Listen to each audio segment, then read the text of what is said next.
Chinnaswamy stadium ಬಳಿ 11 ಜನರ ಸಾವಿನ ಪ್ರಕರಣ ಘಟನೆ ಸಂಬಂಧ ಸದ್ಯ ಈಗ ಮ್ಯಾಜಿಸ್ಟ್ರೇಟ್ ಈಗಾಗಲೇ ತನಿಖೆಗೆ ಆದೇಶ ಆಗಿದೆ.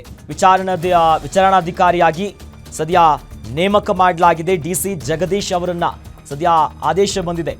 ಘಟನೆ ಯಾವ ರೀತಿಯಾಗಿ ಸಂಭವಿಸಿತು, ಯಾಕೆ, ಹೇಗೆ, ಲೋಪ ಉಂಟಾಗಿದೆಯಲ್ಲಿ, ಯಾವ ಕಾರಣಕ್ಕೋಸ್ಕರ ಆಗಿತ್ತು, ಯಾರಿದಕ್ಕೆ ಕಾರಣ, ಸಮಗ್ರ ತನಿಖಾ ವರದಿಯನ್ನ ನೀಡುವುದಕ್ಕೆ ಸರ್ಕಾರ ಆದೇಶವನ್ನ ಕೊಟ್ಟಿದೆ. 15 ದಿನದ ಒಳಗೆ ತನಿಖೆಯನ್ನ ಪೂರ್ಣಗೊಳಿಸಿ ವರದಿಯನ್ನ ನೀಡುವುದಕ್ಕೆ ಆದೇಶ ಬಂದಿದೆ. ಮ್ಯಾಜಿಸ್ಟ್ರಿಯಲ್ ತನಿಖಾ ವರದಿ ನೀಡುವುದಕ್ಕೆ ಆದೇಶವನ್ನ ಮಾಡಲಾಗಿದೆ. ಈಗಾಗಲೇ ಮಾನ್ಯ ಮುಖ್ಯಮಂತ್ರಿಗಳು ಕೂಡ ಈ ಬಗ್ಗೆ ಉಲ್ಲೇಖ ಮಾಡಿದ್ರು. ತನಿಖೆ ಆಗಬೇಕು, ಏನು ಕಾರಣ, ಯಾರೇ ಇರಲಿ ಅನ್ನೋ ನಿಟ್ಟಿನಲ್ಲಿ ಸದ್ಯ ವಿಚಾರಣಾ ಅಧಿಕಾರಿಯಾಗಿ ಬೆಂಗಳೂರಿನ ಡಿಸಿ ಜಗದೀಶ್ ಅವರನ್ನ ನೇಮಕ ಮಾಡಿ ಸದ್ಯ ಆದೇಶವನ್ನ ಹೊರಡಿಸಲಾಗಿದೆ.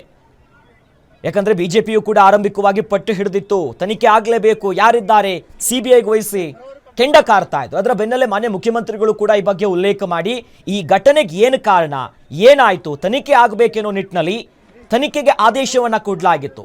ಈಗ ಬೆಂಗಳೂರಿನ ಡಿಸಿ ವಿಚಾರಣಾ ಅಧಿಕಾರಿಯಾಗಿ ಜಗದೀಶ್ ಅವರನ್ನ ನೇಮಕ ಮಾಡಲಾಗಿದೆ.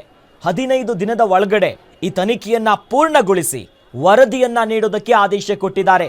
ಯಾಕೆ ಈ ಘಟನೆ ಆಯ್ತು, ಇದಕ್ಕೆ ಏನು ಕಾರಣ, ಈ ರೀತಿಯಾಗಿ ಆಗೋದಕ್ಕೆ ಯಾರು ಹೊಣೆ, ಯಾವೆಲ್ಲ ವ್ಯವಸ್ಥೆಗಳೆಲ್ಲ ಅವ್ಯವಸ್ಥೆ ಆಗ್ಬಿಟ್ಟಿತ್ತು, ಜನರಲ್ಲಿ ಇಷ್ಟೊಂದು ಗೊಂದಲ ಆಗೋದಕ್ಕೆ ಏನು ಕಾರಣ, ಹೀಗೆ ಹಲವು ಆಯಾಮಗಳಲ್ಲಿ ಸಮಗ್ರವಾಗಿ ತನಿಖೆ ಮಾಡಿ ವರದಿಯನ್ನ ನೀಡೋದಕ್ಕೆ 15 ದಿನಗಳ ಅವಕಾಶವನ್ನ ಕೊಡಲಾಗಿದೆ.